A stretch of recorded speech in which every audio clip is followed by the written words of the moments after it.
بسم الله الرحمن الرحيم.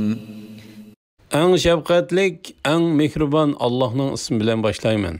إذا زلزلت الأرض زلزالها Zemin qattiq tavritilganda, وأخرجت الأرض أثقالها zemin qo'ynidagi yuklarini, ya'ni madanlar, o'tlar, o'liklarni chiqarganda, وقال الإنسان ما لها inson, ya'ni kafir, onunğa, ya'ni zeminga nim bo'ldi deganda, يومئذ تحدث أخبارها bu kunda zemin o'zining xabarlarini, ya'ni uning ustida ishlangan yaxshi yomon ishlarni ma'lum qiladi.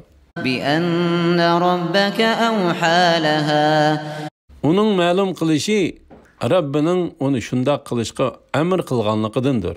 يومئذ يصدر الناس أشتاتا ليروا أعمالهم Bu kunda kishilar qilgan amallarining natijasini ko'rish, ya'ni natijasiga erishish uchun top-top bo'lib tarilib ketadi.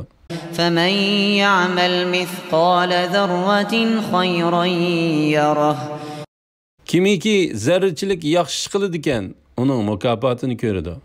ومن يعمل مثقال ذرة شرا يره Kimiki zarrachilik yomon ish qiladi ekan, uning jazosini tortadi.